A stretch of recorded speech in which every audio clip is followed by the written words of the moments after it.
Olá, boa noite, bem-vindos ao Jornal Principal. Vamos atualizar as notícias a esta hora. Um jovem de 29 anos de idade escapa à morte após sofrer ataque de um crocodilo na província da Zambésia. Tudo aconteceu quando o jovem, na imagem, se dirigiu a um rio para tomar banho, quando foi surpreendido pelo crocodilo que o atacou. Só não perdeu a vida graças à rápida intervenção da população que o socorreu e o levou ao centro de saúde mais próximo. No distrito de Derre, tivemos a ocorrência de um caso de ataque de crocodilo, onde o indivíduo, quando se encontrava a tomar banho no rio Lima, foi atacado por este animal, tendo contraído ferimentos graves na região da cabeça. Graças à intervenção da população local, foi possível salvar o mesmo indivíduo com vida, levado ao hospital local, onde neste momento recebe tratamento.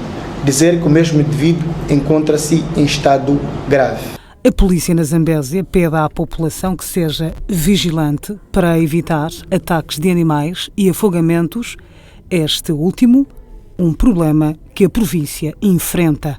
O que nós podemos aqui realçar é que as pessoas tomem maior atenção, principalmente nos casos de afogamento, naquelas estações em que nos fazemos ao rio. E não só, temos vindo a constatar nesta época chuvosa, em que as pessoas acabam se afogando em valas, em poços, para que todos nós possamos redobrar o esforço, no sentido de tomarmos maior atenção e na observância de medidas de segurança quando nos fazemos, por exemplo, ao rio. Observar aquelas medidas de segurança para que não caiamos em situações de afogamento e ou de ataques de alguns animais ferozes. Bom, na verdade, essa semana foi tanto quanto turbulenta nesse aspecto. São vários corpos sem vida de causas diferentes. Um cidadão de nacionalidade portuguesa está detido no país por tráfico de tartarugas, espécie protegida em extinção. O português foi encontrado na posse de 79 tartarugas. De 66 anos de idade, residente em Moçambique há mais de 40 anos, o cidadão de nacionalidade portuguesa que omitiu a sua identidade por presunção de inocência foi colhido de surpresa na sua residência por este ter nas suas mãos mais de 70 tartarugas, que segundo ele criava há mais de 15 anos na primeira capital de Moçambique, Ilha de Moçambique.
Ademais, o procurador refere da possível pena de prisão devido a esta infração cometida pelo cidadão estrangeiro ao manter estas tartarugas nas suas mãos de forma ilegal.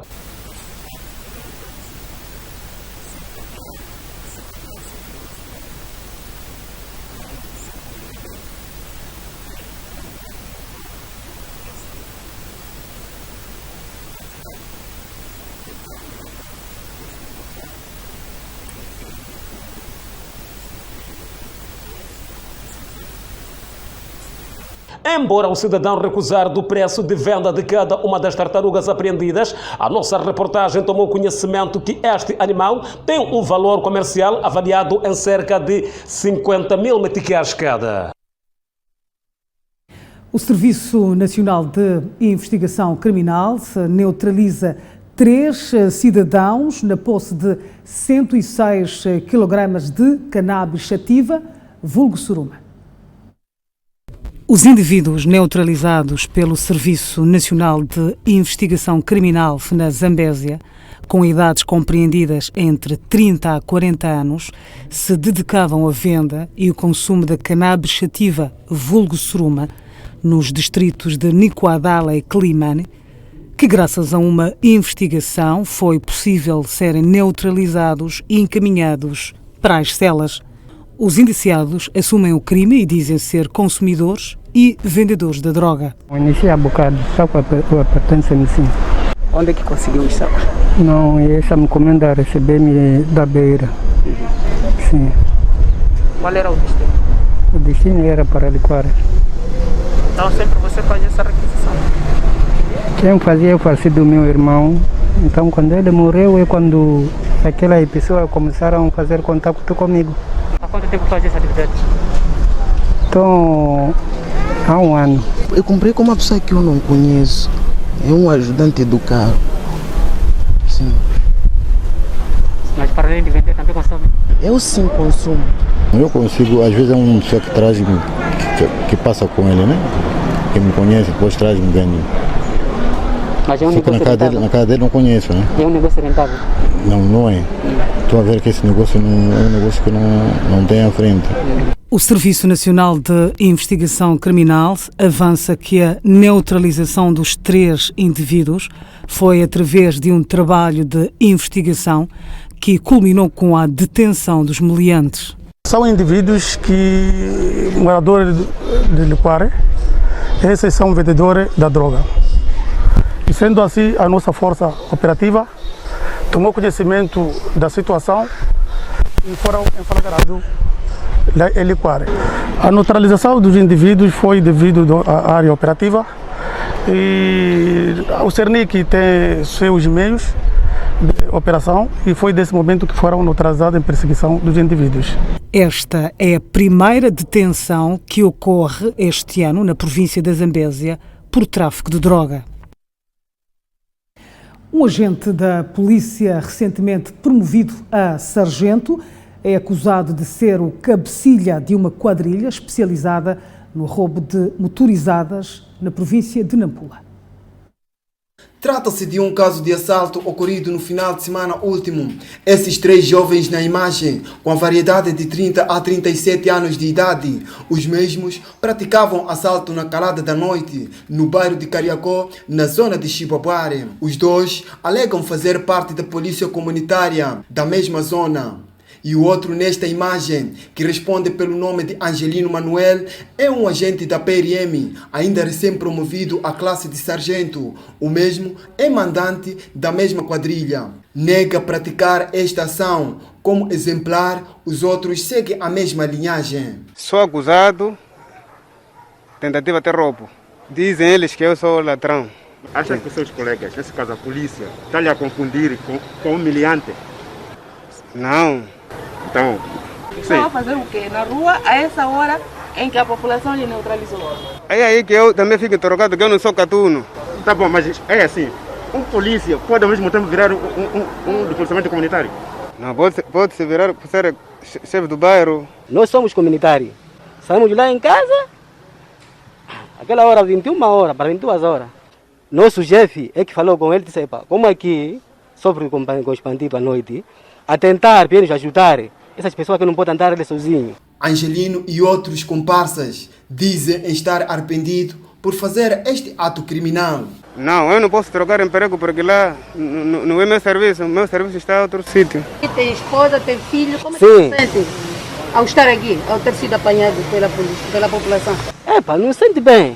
Segundo o porta-voz da PRM em Cabo Delgado, diz ser o primeiro caso a ser registrado. Ainda no âmbito desta ocasião, Ernesto Madung apelou à população a serem vigilantes para evitar que ocorram casos do gênero. Um cidadão, na companhia de seu filho menor, dirigiam-se ao Hospital Provincial de Pemba e foi interceptado por 3 cidadãos que estão aqui, dos quais, infelizmente, um é membro da PRM, afeto no comando distrital da PRM de Mecufi. Tendo interpelado o cidadão, ameaçaram com recursos a objetos contundentes e o cidadão, com medo, viria a cair com a sua motorizada, onde apoderaram-se da mesma. Queremos aqui apelar que toda a população possa colaborar com a polícia, denunciando aqueles todos que têm agido contra a lei, no sentido de garantirmos a ordem de segurança pública ao nível da nossa província. Os mesmos serão lavrados os autos, de modo a serem responsabilizados pelo crime cometido. Está igualmente detido um homem acusado de roubar 70 galões de combustível no porto de Pemba, na província de Cabo Delgado. A polícia diz estar a trabalhar para neutralizar os outros integrantes da quadrilha. São 70 galões de 20 litros de diesel, que correspondem a um total de 1.400 litros, que foi furtado desde o dia 4 de janeiro dos navios atracados no recinto do porto de Pemba. Este senhor na tela é o autor deste crime e confessa do ato e alega ser o seu trabalho do dia a dia. Eu trouxe só 70 bidões. 70 bidões? 70 bidões. É que trouxe até aqui. A carregar num carro, aquele tipo de carro, a trazer aqui atrás. Como é que chegou? Como é que ia até lá no porto? Que meio é que tinha barco? O barco, sim, já. O barco alugava, só o barco já está detido. Era de quem? Alugou de quem? Esse barco nós costumávamos levar. O dono, não vou dizer que eu conheço o dono. Quem tirava? Os donos do navio. Não, o dono, aqueles como posso dizer, esses marinheiros é que estavam a fazer o business. Diz estar em colaboração com os chapeiros da praça e vende a um preço de 750 meticais por cada recipiente de 20 litros. Diz ter visto alguém que faz o mesmo trabalho de venda deste líquido. Mas no caso do Sr. Juma, o lucro é cadeia. Os chapeiros, vou dizer, é a primeira vez, porque eu costumo ver meus amigos a fazer esse trabalho, então eu me mencionei a dizer que então vou começar também a fazer esse trabalho. Que está aqui nas mãos da polícia, como é que se sente? Estou me sentir mal. Graças à polícia lacustre fluvial, conseguiram neutralizar um dos responsáveis do crime e fazem diligências para neutralizar o restante dos meliantes. A polícia, dentro daquilo que é o seu trabalho de patrulhamento, refiro-me à Polícia Costeira Lacustre Fluvial, teria interpelado 2 embarcações a remo no porto, das quais transportava consigo os bidões que estamos aqui a visualizar de combustível, em que alguns dos ocupantes puseram-se fuga, um deles tendo sido neutralizado e apreendido o combustível que aqui estamos a visualizar. A polícia diz estar a trabalhar no caso até que completem todos os meliantes deste crime. Morreu esta segunda-feira Eugênio Mussa, vítima da Covid-19. Eugênio Mussa foi recentemente empossado chefe do Estado-Maior das Forças Armadas de Defesa de Moçambique. Morreu esta segunda-feira em Maputo, vítima da Covid-19, o recém-empossado chefe do Estado-Maior-General das Forças Armadas de Defesa de Moçambique, o general do Exército Eugênio Ucene Mussa, refere o comunicado oficial do Ministério da Defesa de Moçambique. Assumiu o comando das FADM e promovido a patente de general do Exército no dia 14 de janeiro do ano em curso, em substituição de Lázaro Menete, antes era comandante do Serviço Cívico de Moçambique. A última vez que foi visto em público foi a 11 de janeiro, numa comitiva presidencial a Tanzânia, onde ia debater a situação da segurança na região de Cabo Delgado, que vive desde 2017 o horror provocado por terroristas. Aliás, o Major-General tinha prometido na primeira semana de janeiro fazer de 2021 o ano decisivo para acabar com o terrorismo em Cabo Delgado. O início da carreira foi dedicado às operações de combate a Renamo, que moveu à guerra de destabilização durante 1976 a 1992. Eugênio Mussa é natural de Moma, na província de Nampula. 4 profissionais da comunicação social estão infectados pela Covid-19 na província de Inhambane. O Sindicato Nacional de Jornalistas diz ser tempo dos proprietários dos órgãos de comunicação disponibilizar subsídio de risco aos profissionais. O novo coronavírus invadiu a imprensa na província de Inhambane. Aliás, devido à natureza do trabalho, a imprensa figura-se de grande risco para a contaminação da pandemia. Até a última sexta-feira, 4 profissionais estavam em quarentena depois de testarem positivo. É importante que os proprietários das empresas de comunicação social possam assegurar que os profissionais tenham o material de proteção da Covid-19. Isto não é favor, é obrigação, consta na lei do trabalho, que é preciso disponibilizar meios de proteção. Então é preciso que os órgãos de comunicação social, essas empresas onde os profissionais de comunicação social vendem a sua força de trabalho, disponibilizem material de proteção. Em Inhambane há ainda uma dezena de profissionais de comunicação social que foram rastreados e aguardam dos resultados. O Sindicato Nacional de Jornalistas, núcleo desta região, está apreensivo quanto ao cenário e desafia os gestores de empresas de comunicação a instituir um subsídio de risco. Os profissionais de comunicação social vão a qualquer batalha. Em situação de instabilidade estão lá, cheias estão lá, a situação da pandemia estão lá, recolher material informativo nas unidades sanitárias, processar e divulgar. Então, são uma camada de risco e é preciso que se diga isso. O que está a fazer o sindicato para materializar essa ideia? Porque todos estamos em risco. Bom, o que nós temos estado a fazer é trabalhar com os órgãos de comunicação social para que olhem a situação do jornalista com maior atenção em vários aspectos, no que diz respeito ao seu dia a dia, ao risco que este profissional corre. Devido às fragilidades que se notam na prevenção da pandemia, o Sindicato Nacional de Jornalistas desafia os profissionais a pautarem por rigor e responsabilidade. A província de Inhambane conta com mais de 100 profissionais de comunicação social em serviço nas televisões, rádios e jornais. Declarados esta segunda-feira mais 5 óbitos por coronavírus e registados nas últimas 24 horas 212 infecções, 27 internamentos e 276 recuperados da doença. De acordo com o Ministério da Saúde, dos 5 óbitos anunciados esta segunda-feira, 4 são homens, todos de nacionalidade moçambicana, de idades compreendidas entre 53 e 70 anos. Deste universo, 4 óbitos foram declarados no último domingo e 1 foi declarado esta segunda-feira. As autoridades sanitárias referem ainda que nas últimas 24 horas foram testados 1.838 indivíduos suspeitos da Covid e 312 acusaram positivo.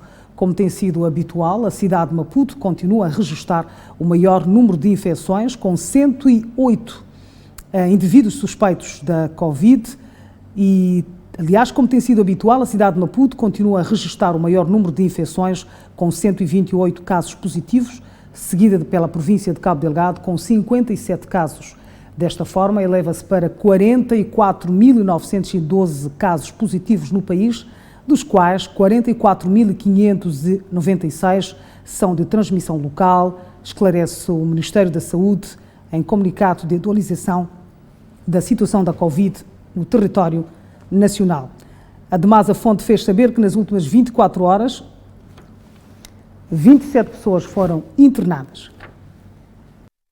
A entrada em vigor do recolher obrigatório desde a passada sexta-feira é vista como uma medida que vai dificultar ainda mais as já difíceis condições de sobrevivência dos munícipes devido ao oportunismo dos transportadores. Enquanto o governo luta para travar a propagação da Covid-19 na zona metropolitana da região de Grande Maputo, os utentes do transporte semi-coletivo de passageiros lutam com os transportadores que recorrem ao encurtamento de rotas para ganhar mais dinheiro. Situação que, segundo os munícipes, resulta da implementação do recolher obrigatório e desconhecimento sobre a situação de transportes na região por parte do governo. Eu acredito que isso acontece porque quem toma as decisões não passa por isto. Onde é que está o ministro dos transportes agora?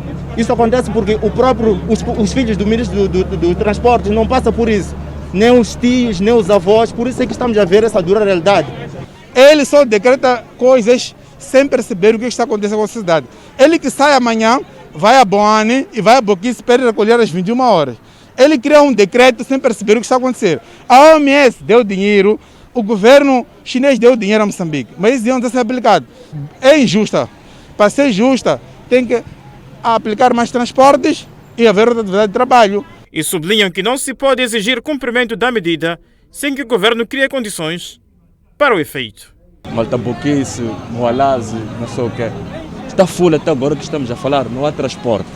Mas já estás a falar de medidas, prevenção do corona. Mas não há condições. Está mal por causa de transporte. Por exemplo, eu vivo em Moalaze.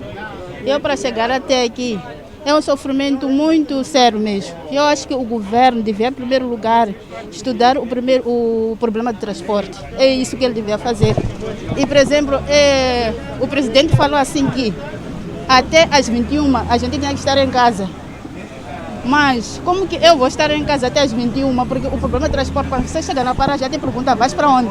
Desce já onde? Eu, para chegar na minha casa, tinha que gastar 50 meticais por dia, que nem é o coisa do meu salário. O encurtamento de rotas é apontado como um dos fatores que agudizou-se com a implementação de recolher obrigatório, decorrente da falta de fiscalização em muitas terminais da região metropolitana. Muito encurtamento de rotas. Eu que vá o presidente disfarçado a partir do CVN ou Zimpeto. Ele que vai um dia disfarçado perceber o que está acontecendo com o... Demais, alguém sai de Maracuene para a cidade, tem que gastar 100 meticais de volta. Mais que 100, as vacinas são pagas nos hospitais. Ninguém recebe nada de borla. Agora que põem autocarros e põem as medidas. No mês passado, a Agência Metropolitana de Transportes reconheceu não ter capacidade para responder à crescente procura pelo transporte na zona. A entrada em vigor do recolher obrigatório desde a passada sexta-feira é vista como uma medida que vai dificultar ainda mais as difíceis condições de sobrevivência dos munícipes devido ao oportunismo dos transportes. E a Associação Moquero afirma que o recolher obrigatório veio limitar a circulação dos importadores informais, situação que tem prejudicado os associados. Após o decreto presidencial na passada quinta-feira, os importadores informais ficaram impossibilitados de fazer as suas viagens para a terra do Rand, viagens essas que eram realizadas no período noturno, um fato que o decreto presidencial não permite.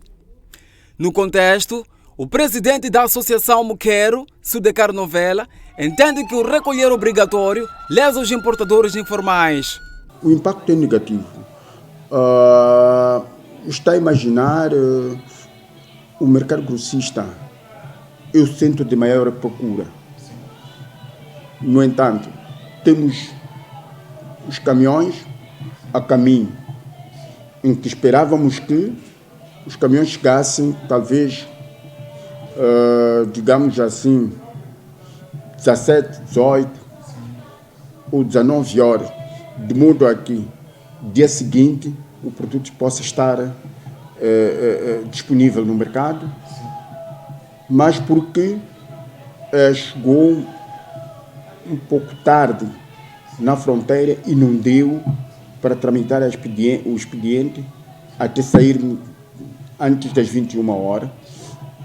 Então, significa que só poderá sair no dia seguinte. Aliás, segundo a nossa fonte, a chegada tardia das mercadorias devido ao recolher obrigatório embaraça o expediente nos mercados. Se, conforme eu dizia, dir essa hora enquanto ainda não saiu do coisa do quilômetro 4. Naturalmente que o expediente vai ter que parar, porque essa observância obriga a todos, incluindo os próprios funcionários aduaneiros, não é? Que até 20 horas, isto é, hora limite, 21 horas, já não se atende mais. Então, já é tarde para aquelas pessoas que já desde o dia anterior esperavam desses produtos. Naturalmente que o impacto é, sem dúvida, negativo. Lembre-se que no âmbito da prevenção da Covid-19, as atividades comerciais encerram até às 18 horas de segunda a sexta-feira e fecham mais cedo até às 15 horas aos fins de semana. E o presidente da Associação dos Mucaristas, Sudecar Novela, diz ainda que há comerciantes que aproveitam-se do recolher obrigatório para especular preços. A paragem da Junta foi o ponto escolhido esta segunda-feira pela Polícia de Trânsito e de fiscais do Ministério dos Transportes e Comunicações para fiscalizar a lotação.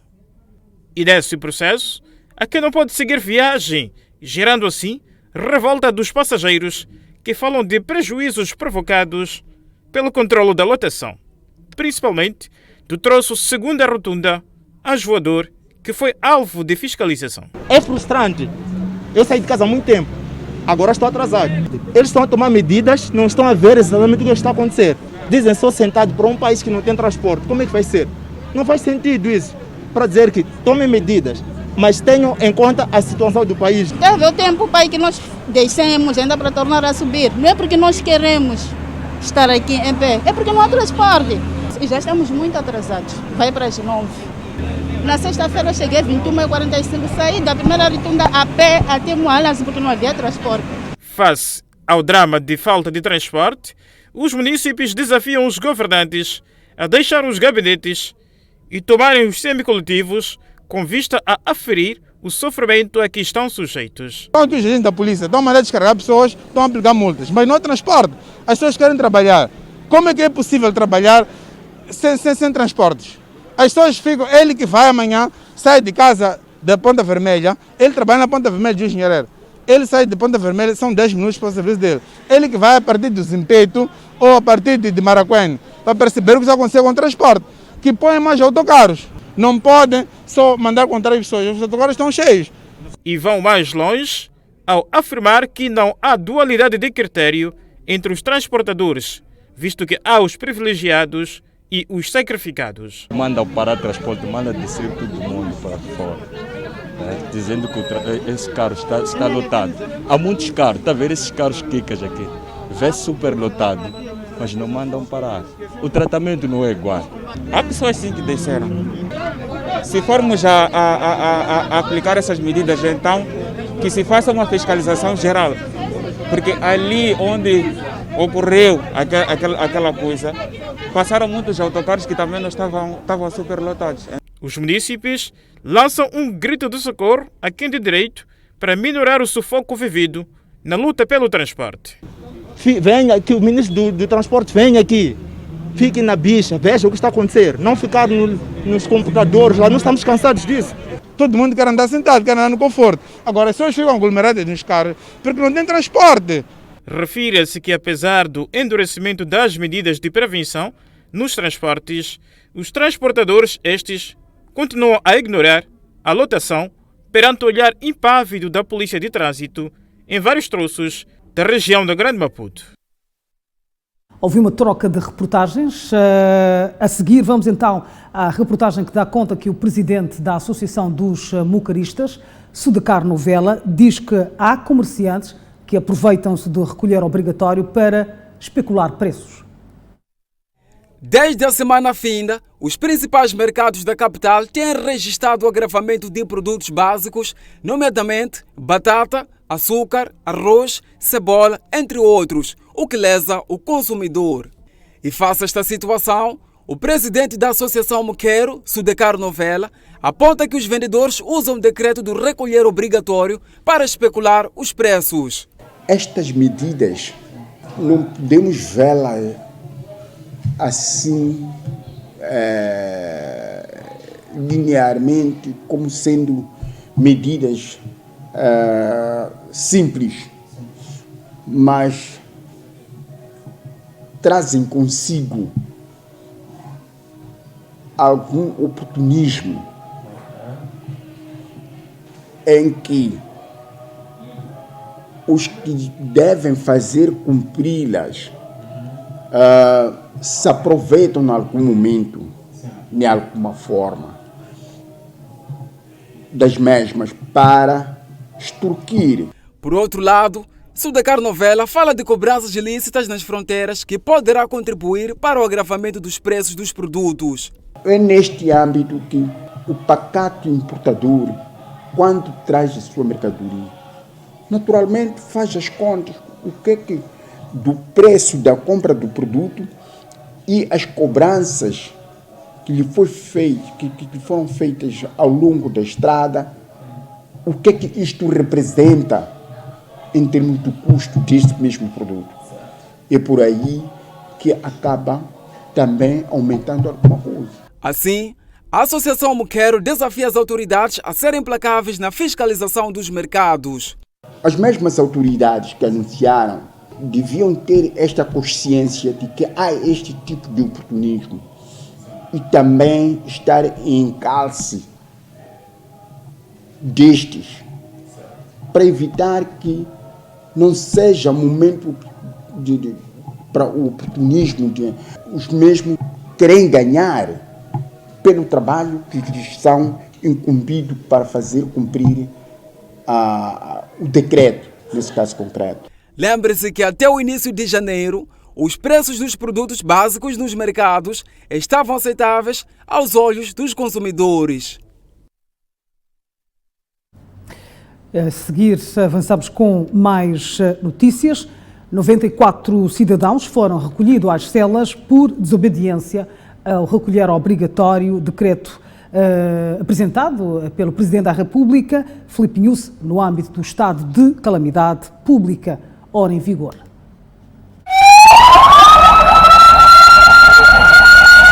Lembre-se que foi a 4 de fevereiro que a medida foi anunciada com o propósito de travar a propagação acentuada da Covid-19, principalmente na zona metropolitana, onde apresentou apenas em janeiro 60% de casos registrados em todo o país, e o recolher obrigatório foi a fórmula encontrada para enfrentar esta pandemia.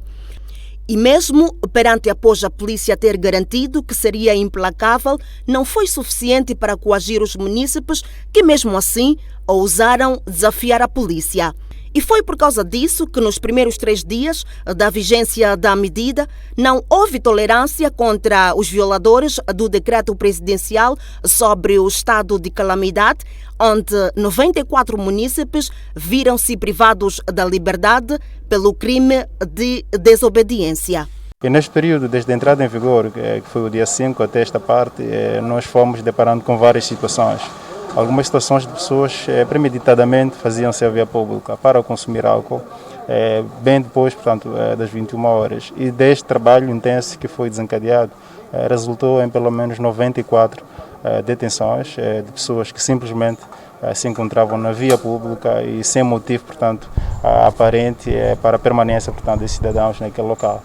E porque a ocasião faz o ladrão, o porta-voz do comando da PRM na cidade de Maputo, Lionel Muchina, promete reforço da vigilância sem contemplação à atuação da corporação para impedir qualquer tentativa de oportunismo por parte da polícia.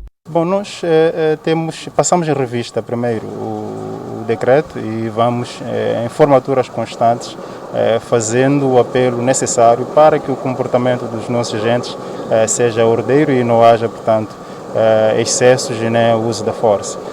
Há de perceber que cenários de desobediência com os quais algumas vezes nos deparamos são caracterizados também pela resistência, e a resistência várias vezes é acompanhada por agressões físicas, assim como agressões verbais.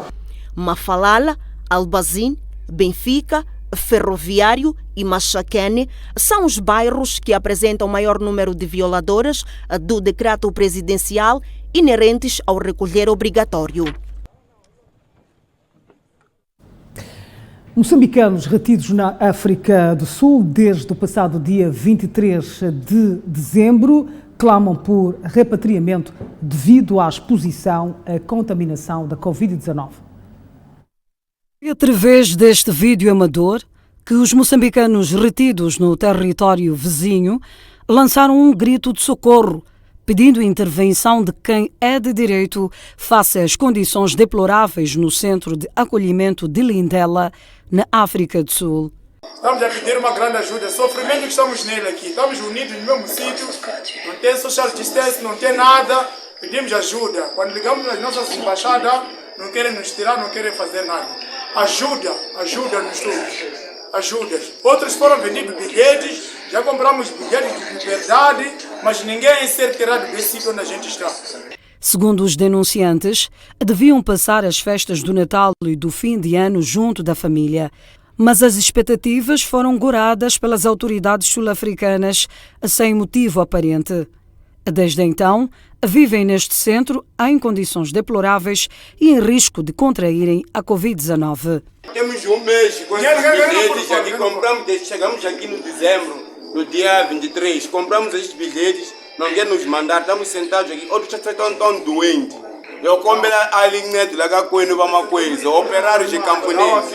Eu comprei a linheta. 500 rand que tiramos aqui de bilhete, mas estamos ainda aqui em Lindela. Não há social distance, não há nada aqui. Estamos aqui, nos ajudam.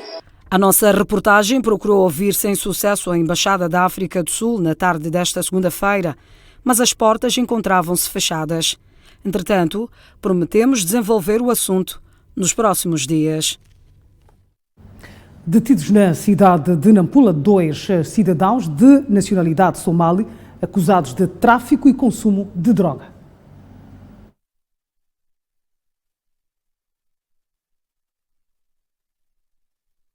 Capital Quênia, Nairobi. Os 2 cidadãos foram neutralizados no passado dia 5 de fevereiro do ano em curso no aeroporto internacional de Nampula, na posse de 2 caixas contendo 168 kg de mirá, uma droga considerada crime no território nacional, uma vez que contém uma substância denominada catinona, que igualmente contém efeitos de antifetamina. Já os indiciados de 43 e 46 anos de idade, respectivamente, falam do caso que pesam sobre si, e um destes assume categoricamente ser proprietário do mirá, a segundo este usa como um energético, ou seja, café. Estamos de volta ao jornal principal. Moradores do bairro Matundo, unidade Isaura Nhus, acusam o Conselho Municipal de depositar resíduos sólidos em lugares impróprios, impossibilitando a circulação de pessoas e bens na província de Tete.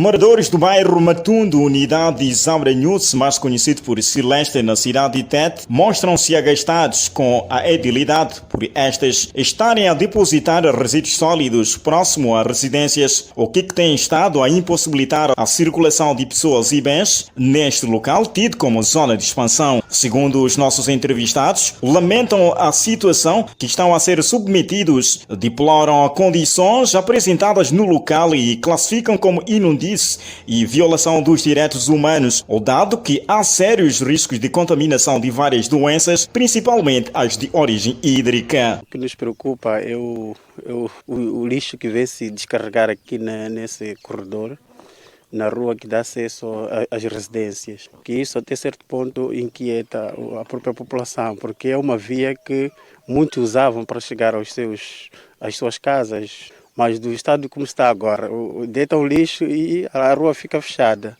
Está inundada agora, acabaram de criar covas. Temos aqui uma situação de conflito até certo ponto, que de algum modo quem sofre no final é a saúde. Não é? Nós temos ali a população a ser exposta. É um espaço público, não é? E quando o município não respeita este espaço público, nós ficamos sem saber o que é que de facto o município quer ou faz. Acaba preocupar a nós mesmos, sim, porque passamos uma situação muito grave. Doenças crianças, e neste momento estou a falar assim, minha senhora está no hospital, a criança está doente, não consegui dormir à noite, com mosquitos também. A nossa equipa de reportagem flagrou o carro contentor do Conselho Municipal de Tete a proceder ao depósito do lixo no local de fronte às residências dos munícipes queixosos. Não é, porque das vezes que eu conversei com os motoristas, não é? Perguntei se era o aterro da cidade. Eles excusaram-se e disseram que não era aterro, mas não tinham aterro. Então eu acho que é responsabilidade do município, não de nós cidadãos, criar aterros, né? Quem cria aterro é o município. Os moradores deste bairro pedem que a edilidade intervenha no mais rápido possível, por forma a estancar este mal que mexe com todos. Pedimos encarecidamente ao município para que coloque máquinas, nós já vimos máquinas a circularem aqui, coloque, abra a via, não só para nós, mas também para o próprio município até. Vai buscar imposto aonde? Vai buscar aqui. E para chegar aqui precisa, de facto, de colocar o carro, os transportes, até os transportes públicos vão mais tarde pagar imposto. E criar forma de como recuperarmos a estrada, a rua, porque esta era uma das melhores ruas até em 2015, se a memória não me trai. Era uma das melhores ruas que ultrapassava até algumas ruas que circulam lá na cidade.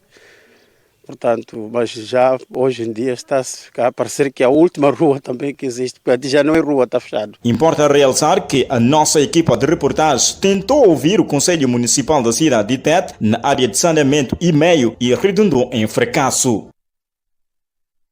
Uma cidadã abandonada pelo seu esposo há 11 anos acusa o Tribunal Judicial da província de Tete de não ter feito um processo transparente e pede a responsabilização do mesmo. Trata-se de Lígia Piano, residente no bairro Singose, na cidade de Tete. Esta foi abandonada com seu esposo, na altura com filho de 9 meses, porque a jovem não reúne condições para sustentar o filho. Apresentou o caso ao Tribunal Judicial da província de Tete, concretamente na 6ª secção, para se beneficiar da pensão de alimentos em 2017. Mesmo assim, não resultou em nada. Fui para o tribunal à procura da melhora do sustento e meu marido me deixou desde criança, com criança de 9 meses até 11 anos. Em 2017 fui ao tribunal, abri o processo, não deu resultado. Sim, tenho ido ao tribunal sem saber o processo, como está decorrendo. Eu estou esperando e não me resulta nada, não está me chamando. Levaram meu número, até agora e não me ligaram. Curiosamente, Lígia voltou ao tribunal em 2018, onde foi obrigada a abrir o segundo processo com o número de inscrição 244/2020 e suspeita que há uma ligação entre o ex-marido e o tribunal para não alarmar a situação. Abri novo processo 2020, mês de julho, ainda não deu resultado. Me disseram para abrir conta, fui abrir conta para que dê o número de NIB e suspeito que talvez ele possa fazer alguma coisa para que o tribunal não me resulte rápido. Porque o tempo passa mais rápido, a criança abandonada junto com a sua mãe, agora com 11 anos, ainda carece da flexibilização do tribunal no processo em causa. Viveu aqui comigo, quem sustentava a minha família. E quem ajudou a meus documentos para ele trabalhar foi a minha família. Mas ele me deixou com a criança, dizendo que não posso viver com essa mulher que está doente. Porque há um tempo eu fiquei doente, dor dessa vista e sofri o tumor cerebral. Foi fazer o curso, foi de vez, me deixando com criança e agora nem sustento não me dá. Nem um centavo dele não conheço. E estou a sofrer com a criança desde 9 meses até 11 anos até agora. Não conheço o dinheiro dele. De recordar que este não é o primeiro caso de cidadão que acusa o tribunal na morosidade da resolução de vários problemas que dão entrada nesta instituição de justiça. Havia Caniçado e Chicanhanine, no distrito de Guijá, província de Gaza, encontra-se intransitável devido ao corte provocado pelo escoamento das águas dos países vizinhos. O administrador do distrito de Guijá, Jaime Mugabe, disse esta segunda-feira que a fúria da água rompeu o trajeto de cerca de 4 km de estrada Caniçado-Chinhacanini. Confirmar que esta situação que nós estamos a viver, o troço Caniçado-Chinhacanini está interrompida neste momento decorrente da subida do caudal, conforme podemos visualizar. E para garantir a travessia de pessoas e bens, foi alocado um barco. Mas nós queremos assegurar que a vida, pese embora esse corte de estrada, a vida continua normalmente, e para garantir a travessia da nossa população, alocamos um barco, estão os comitês a apoiar nessas operações. Aliás, para evitar para que a água invadisse a vila distrital, o governo e a população recorreram à colocação de sacos de areia. E fora isso, também por consequência da subida do caudal, tivemos situações que tivemos que intervir ao longo da margem, da zona marginal da nossa vila, na qual verificava-se situações de que a água queria invadir a vila. Mas fizemos uma mobilização da comunidade, a nossa comunidade acatou, e estivemos toda a noite a trabalharmos no sentido de colocarmos uma barreira e travarmos a evasão das águas na vila sede. O administrador reconheceu que a falta de uma estrutura consistente para o escoamento das águas concorreu para o corte da estrada. É verdade que desta vez o volume de água era enorme, mas por um lado esta situação de danificação de infraestruturas deriva da falta de uma estrutura com uma capacidade para escoar grandes volumes de água. Refira-se que o distrito de Guijá, na província de Gaza, conta com cerca de 92 mil habitantes. Importa referir que a circulação rodoviária para o distrito de Massangena mais de 8 mil hectares de culturas diversas são dadas como perdidas devido às recentes inundações no distrito de Guijá, na província de Gaza. O administrador do distrito de Guijá, Jaime Alberto Mugabe, afirma que a perda das culturas deitou abaixo todo o esforço dos agricultores. O caudal subiu muito e inundou extensas áreas agrícolas. Nesta primeira fase estamos a estimar, dados preliminares, estimamos acima de 8 a 10 mil hectares que vão ser dados como perdidos nessa baixa de Nkoloane. Mugabe esclareceu, entretanto, que as inundações não afetaram habitações, assim como não provocaram mortes de pessoas. Conforme podemos ver, essas águas inundaram extensas áreas agrícolas, afetando o milho na sua fase de frutificação e deixando abaixo os esforços da nossa população, que desta vez tinham respondido ao apelo de Sua Excelência Presidente, que é produzir. A área de risco é mesmo a vila sede do distrito, que tem mais ou menos, estamos a falar de cima de 8 mil habitantes. Então, se no caso de cheias, estaríamos mais ou menos com cerca de 8 mil habitantes, podiam ser 8 mil pessoas que podiam estar numa situação de risco para serem deslocados. Na verdade, até agora não temos situações de inundações nas zonas de habitação, senão apenas inundações nos campos agrícolas, são extensas áreas. O governo do distrito de Guijá afirma que 8 mil pessoas em risco de inundações serão deslocadas para zonas consideradas seguras, nomeadamente a aldeia 7 de Abril e posto administrativo de Chivonguene. O músico moçambicano Wazimbo encaixou 222.467 meticais no concurso Batalha dos Clássicos do programa Moçambique em Concerto, valendo-lhe a coroa do Rei dos Clássicos.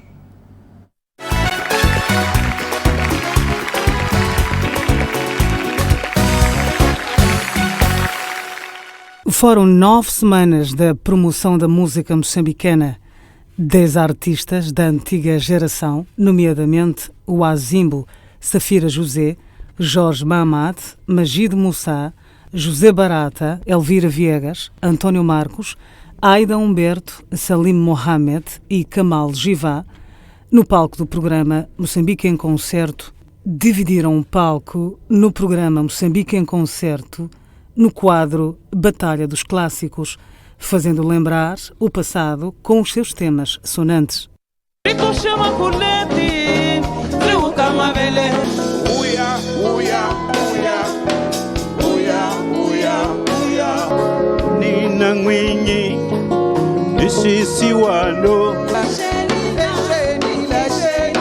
Urikonjoniati kumamenye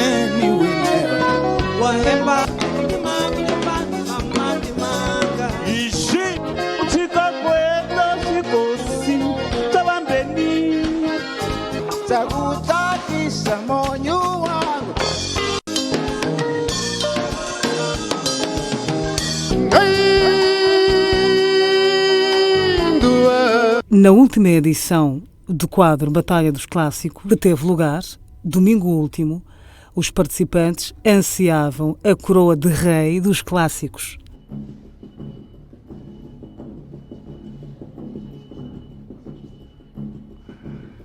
Chegamos assim ao final de mais uma batalha dos clássicos, a primeira no país, um reality que valoriza os nossos mais velhos.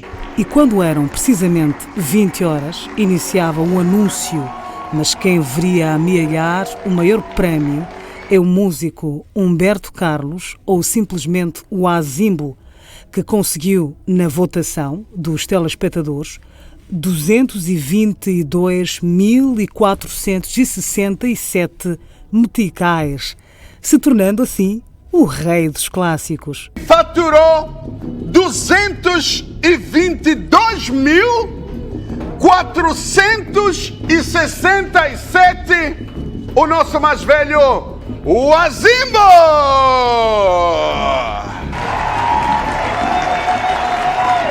E o Azimbo ganha hoje a grande coroa como rei dos clássicos. Ganha hoje a sua coroa por aquilo que as pessoas contribuíram, pela valência que ele tem e